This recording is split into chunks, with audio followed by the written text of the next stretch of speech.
The Boston winter was unforgiving, with gray clouds blanketing the city. Kylie Dillon stood at her mother's doorstep, holding her 6-month-old daughter Belle to her chest. Her fingertips trembled as she reached for the doorbell. Taking a deep breath, she reminded herself this was her only option. The door opened, revealing her mother Layla's stern face. Her blonde hair was pulled back tightly, and she was dressed in a dark navy suit. The dignity of her position as principal of Cambridge Hills High School emanated from her entire being. "Finally made it, did you?" Layla said coldly.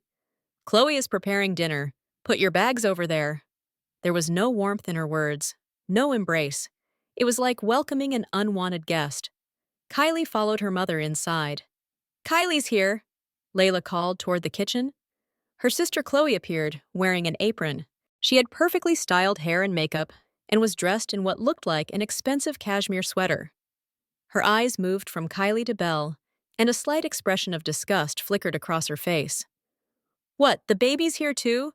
Do you know some people earn over $10,000 a month just by posting Reddit stories on YouTube? No face, no voice, just a laptop. I do it too, link below if you're curious," Chloe said, looking at Belle as if she were something unclean. "Hello, Chloe," Kylie said tiredly. "This is Belle." Chloe gave a dry laugh. "Hoff, I'm not even considering having children." "That's wise," Layla interjected. "Children change your entire life, especially when you have no preparation or stability." The implication was clear. Kylie felt her cheeks flush. Belle began to fuss, and she gently soothed her. "The room at the far end of the second floor," Layla said. "I've had it cleaned, but it hasn't been used for years. Make sure you keep it tidy." As Kylie climbed the stairs, she could hear Layla and Chloe whispering behind her. "Getting divorced? I always thought that man was suspicious. How embarrassing that my daughter is divorced." The room was cold and dusty. It was sparse, almost like a hotel room. Kylie laid Belle on the small bed and took out what she needed from her luggage. On the wall hung a single-family photograph, Kylie and Chloe smiling with their parents. It was taken many years ago. She looked at herself in the mirror, a tired face, dark circles under her eyes, a well-worn sweater. She used to be called a promising accountant. Now she was a single mother, with a 6-month-old baby, betrayed by her husband, barely receiving any child support. A call from downstairs brought her back to reality. "Kylie, dinner!" The dining table was perfectly set. Layla was strict about manners and appearances. Kylie took her seat with Belle in her arms. "Are you going to eat while holding her?" Layla frowned. "She's sleeping, it's fine," Kylie said quietly. "Guess what, I got an offer from the Bentley family today," Chloe said excitedly. "You know, from that luxury subdivision?" "Wonderful!" Layla's face lit up. "My daughter is going to be the best real estate agent in town." "Not yet," Chloe said, feigning modesty while beaming with pride. "But my sales this year might double last year's." Layla looked at Kylie. "And you? Any job prospects?" "I'm looking online," Kylie answered, "for accounting work I can do from home." Layla sighed. "Well, I'll be charging you rent." Kylie looked up in surprise. "Rent? Of course! This isn't a hotel." Layla raised her wine glass. "You're an adult, so you need to be responsible." "Mom, rent is $800 a month, utilities included. Friends and family rate." Layla smiled, but her eyes remained cold. Chloe giggled. "If it were one of my properties, it would cost twice that." "Indeed, Kylie is lucky," Layla agreed. Kylie was stunned to be treated as a tenant in the home where she grew up, when she needed help. She felt Belle's tiny body against her chest as she tried to accept her new reality.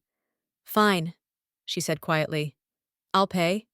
"Also," Layla added, "that child's crying gives me headaches. Please keep quiet at night." Kylie nodded silently. "This is Heartland Accounting calling. Am I speaking with Kylie Dillon?"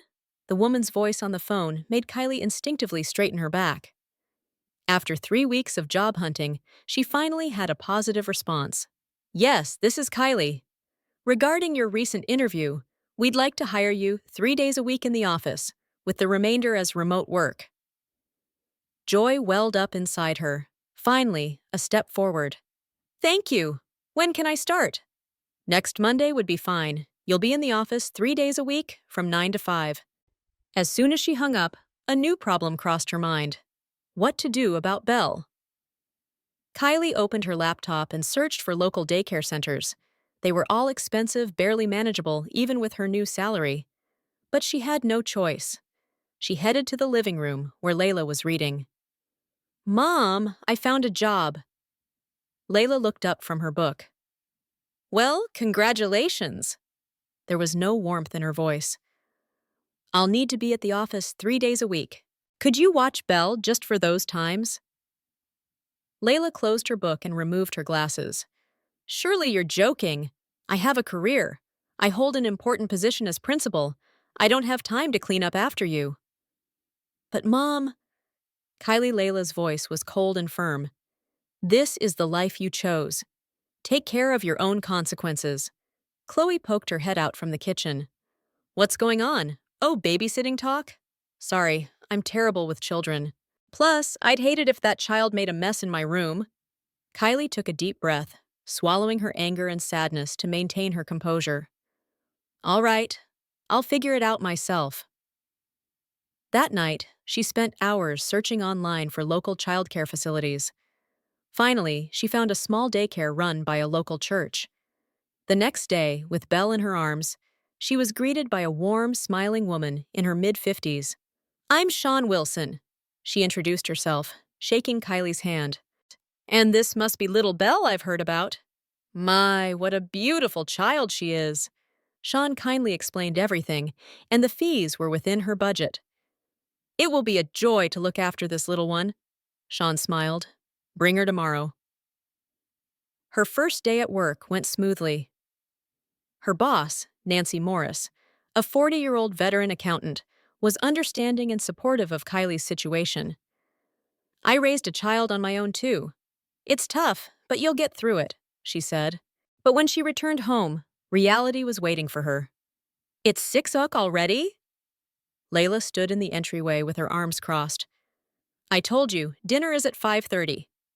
I'm sorry, I got held up at the office. Keep your promises. This isn't a hotel. At the dining table, Chloe was fiddling with her smartphone, smirking. This house isn't a boarding house, is it, Mom? Kylie silently took her seat and began eating with Belle in her arms. Suddenly, Belle started crying. So noisy, Layla grimaced. Make her be quiet. Kylie quickly tried to soothe Belle, but perhaps due to exhaustion and tension, her cries grew louder. I have a headache. Layla threw down her napkin and stood up. When you two are here, the peace in this house is disturbed. In the days that followed, the situation only worsened. On her way home from the office each day, Kylie felt a heavy pressure. Every time she arrived home, either Layla's or Chloe's cold stare was waiting.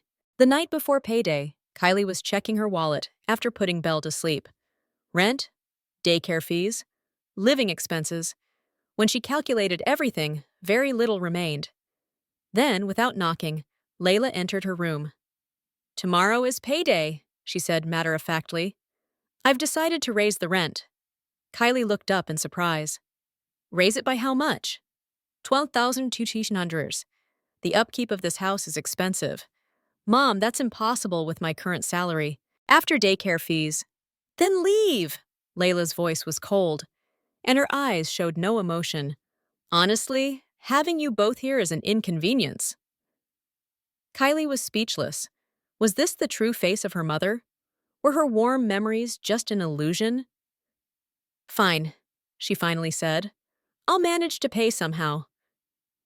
During lunch at the office, Kylie confided in Nancy about her situation. Isn't that abuse? Nancy couldn't contain her anger. To treat her own daughter and granddaughter that way? But I have nowhere else to go. Kylie's voice trembled. I'll give you time. Nancy squeezed her hand. We'll find a solution together. When Kylie picked Belle up from daycare, Shawn also expressed concern. You look down lately. If you're having trouble, please tell me. One day, while Layla was at school, Kylie was cleaning her study as instructed. She accidentally dropped a stack of papers, and while picking them up, She noticed several receipts records of expensive purchases and evidence of financial support for Chloe. So that's why Chloe always has new clothes, Kylie whispered to herself, while charging me steep rent. That evening, when Kylie returned home a little late, Layla and Chloe were drinking wine in the living room. They stopped talking as soon as they saw her. Late again? Layla said. If you're paying rent, follow the rules. Chloe, tilting her wine glass, said, You know, we really want you to leave. The atmosphere in this house has deteriorated since you came back. Layla nodded in agreement.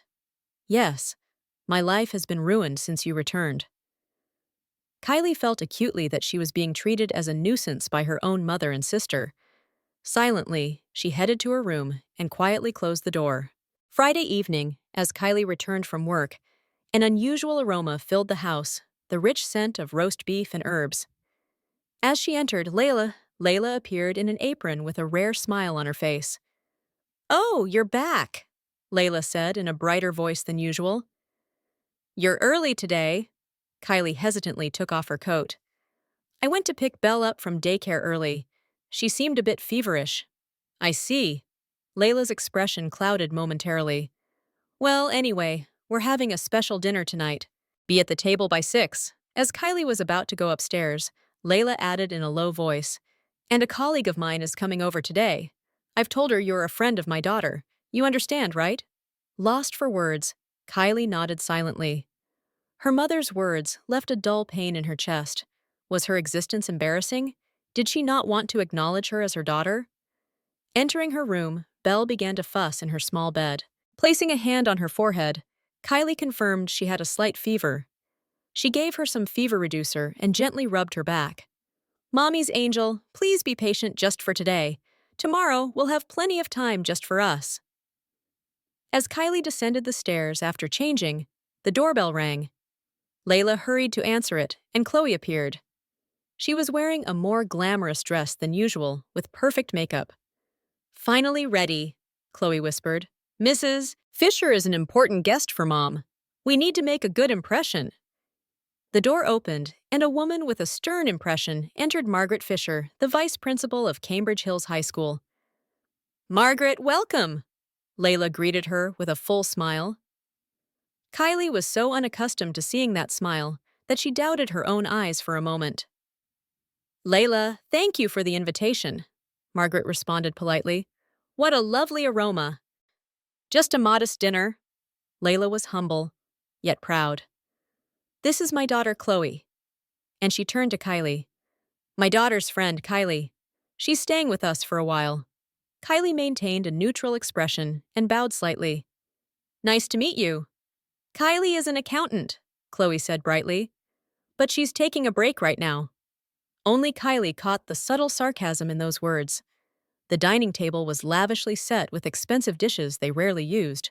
Kylie took her seat, holding Belle, who thankfully was sleeping peacefully, probably due to the medicine. "Let's make a toast." Layla raised her wine glass. "Margaret, welcome to our home." "What a lovely house, Layla," Margaret said, looking around. "I'm always impressed when I visit." "Thank you." Layla's voice was full of satisfaction. "This house has been passed down through generations. It's our family pride." "Chloe, how is the real estate business?" Margaret changed the subject. Chloe happily began talking about her career, recent big contracts, future prospects, her ambitions for success. Layla watched her daughter with pride. "Being Layla's daughter, it's natural for you to succeed," Margaret said admiringly. The conversation shifted to school topics, and Layla talked about her influence on the school board. There was no mention of Kylie at all. She felt like an invisible person. As the main dish of roast beef was served and the conversation and meal progressed, suddenly Belle woke up. It started as small fussing, but quickly turned into crying. "I'll calm her down," Kylie said quietly, starting to stand up. But Belle's cries grew louder. The atmosphere in the room changed, and Layla's expression froze. Margaret looked at Belle with confusion. "A baby?" Margaret asked. "Layla, is this child?" That was the moment Layla's patience snapped. "Quiet." The sound of Layla slamming the table echoed, making the dishes jump. Everyone stared at her in surprise as she stood up, glaring at Kylie and Belle with eyes full of anger. "Make that child be quiet! This house is not for parasites." The words stabbed into the room like knives. Kylie froze, her arms tightened around Belle, and her heart pounded violently. Margaret was visibly uncomfortable, and Chloe had taken out her smartphone and was staring at the screen. "Layla." Margaret began to speak, but Chloe looked up from her phone, smirked, and said, "Speaking of which, today is rent day. If you don't pay, you'll have to leave." Hot tears ran down Kylie's cheeks. This was the limit. She clutched Belle to her chest and slowly stood up. "I'll leave immediately." Her voice was small but firm. A look of surprise crossed Layla's face. "Kylie, you can't be serious. In front of a guest?" "I'm not joking," Kylie said. "I've had enough." She left the room, went upstairs, and entered her bedroom. Her hands were shaking, but her mind was clearer than it had been in a long time. She picked up her phone and dialed Sean's number. "Sean, it's Kylie. I'm sorry to call at this hour, but I need a place to stay tonight." Sean's kind voice resonated. "What happened? I understand. We can talk more later. Come over right away. I'll leave the door open for you." Kylie hurriedly packed the essentials: Belle's milk, diapers, changes of clothes, her own valuables. It wouldn't all fit in the large suitcase, but it was enough to get through the night. As she headed for the front door, Layla and Chloe stood in her way. Layla's expression was hard, and Chloe had her arms crossed. "Where do you think you're going?" Layla asked. Her voice was quiet, but anger was barely contained. "You told us to leave, didn't you?" Kylie replied, feigning calmness. "I was joking," Layla said. "Don't take it so seriously. Margaret has already left." "But you still need to pay the rent," Chloe added. Kylie took a deep breath. There were words she needed to say now. "I've had enough. You are not family. Belle and I have a better place to be." Layla's eyes widened in surprise. "What are you saying? You have nowhere else to go." "Yes, I do," Kylie said quietly. "A place where there are kind people." "Do as you please," Layla suddenly shouted. "But don't come back. Even if you regret it, the door of this house will never open for you again." Kylie embraced Belle and walked out the front door, tears streaming down her face. The cold autumn wind struck her cheeks. The sky was dark, and rain had begun to fall. She wrapped Belle in her coat and called for a taxi. "To Sean Wilson's house, please." The driver nodded, and the car slowly pulled away. A small, single-story house with warm lights glowing that was Sean Wilson's home. The front door opened, and Sean and her husband Frank greeted them. "Kylie, I'm glad you made it." Sean smiled gently and led her and rain-soaked Belle into the house. Frank, with his kind expression and graying hair, took her bag. "Thank you for having us. I'm so sorry about the late hour." "There's nothing to apologize for," Frank said quietly. "Helping friends is only natural." The living room was modest but warm, with a cozy fire burning in the fireplace. Family photos and handmade decorations adorned the walls, creating a space where love could be felt everywhere. Sean looked at Belle and said, "She has a slight fever. Did you give her medicine?" "Yes, I gave her some earlier," Kylie answered. "She seems a little better now. We've prepared the guest room, so you can stay as long as you need." Sean placed her hand on Kylie's shoulder. "Would you like some warm soup first? And then you can tell me what happened." At the comfortable kitchen table, Kylie confided everything: the cold treatment from her mother and sister, the parasite comment, and how she had left the house almost as if she'd been thrown out. Tears streamed down her cheeks as she spoke. "They are my family, and yet—" her voice choked. Sean squeezed her hand tightly. "You are a strong mother, Kylie. Belle is very fortunate to have a mother like you." "But what do I do now?" Frank spoke in a gentle voice. "Take it one step at a time. We can think about the next step tomorrow. Tonight, rest easy." That night, in the small guest room, Kylie thought, while holding Belle in her arms. Even in the darkness, she felt she could see a light of hope. The next morning, Sean took Kylie to the daycare and introduced her to her colleagues. She immediately connected with Rachel Connors, a 35-year-old. "I got divorced 3 years ago, too," Rachel said, holding the hand of her 4-year-old son, Noah. It was tough, but you can get through it. By the way, have you found a place to live? When Kylie shook her head, Rachel said brightly, Actually, the apartment next to mine is vacant. The rent is affordable, and the landlords Sam and Rose are very kind. That afternoon, Kylie visited a small apartment complex called Maplewood Apartments with Rachel. It was managed by Sam and Rose Johnson, a simple but clean and warm place. We prioritize renting to people with children, Rose smiled kindly. We raised 4 children ourselves, so we understand how challenging it can be. The apartment wasn't spacious, but it had a kitchen, a small living room, a bedroom, and windows overlooking a park. Most importantly, the rent was within Kylie's budget. 1 month's deposit is fine, Sam said. You can pay the rest gradually. Tears welled up in Kylie's eyes. Thank you, really.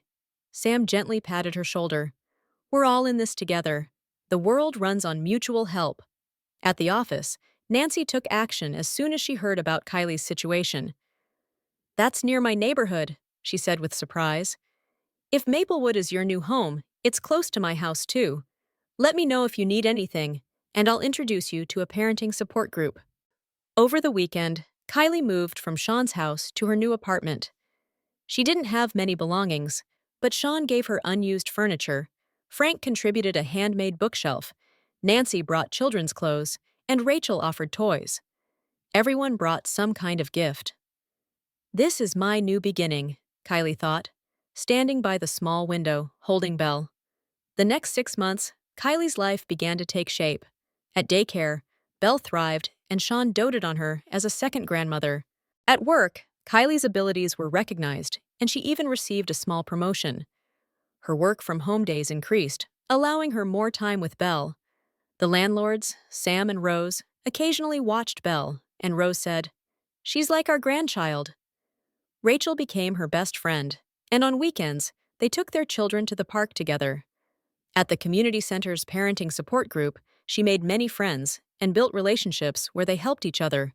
There were several calls from her mother, Layla, and sister, Chloe. At first, they casually asked, Are you coming back soon? When Kylie calmly refused, their attitude gradually changed. If you need money, I can lend it to you. Chloe wants to apologize. But Kylie was no longer swayed by their words. For Belle's 8-month birthday, a small party was held at Sean's house. Nancy, Rachel and Noah, Sam and Rose, and friends from work and the community gathered. Kylie, I can't believe it. Rachel marveled at her transformation. The exhausted woman I met 6 months ago seems like a lie. You're full of confidence now. Kylie smiled. It's because I have people who support me thanks to all of you.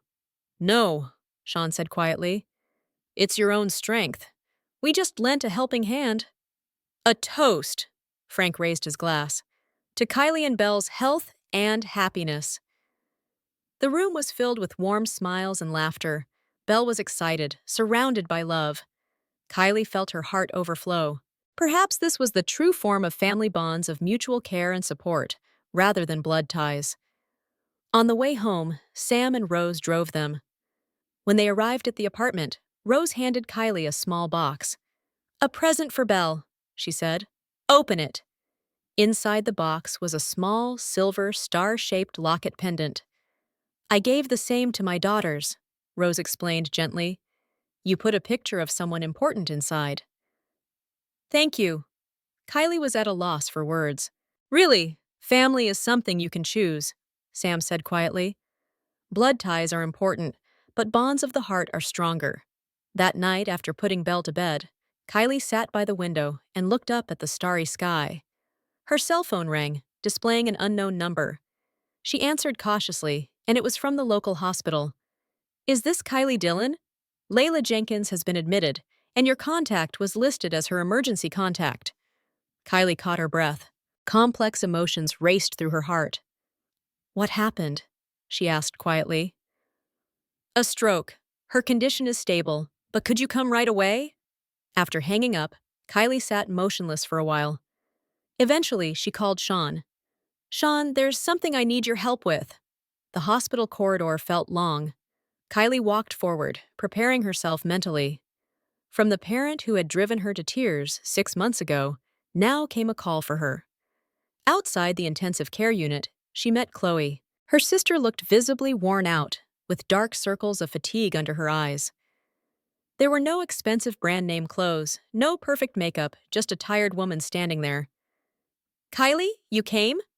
Chloe's voice trembled. "What happened? What's going on?" Kylie asked calmly.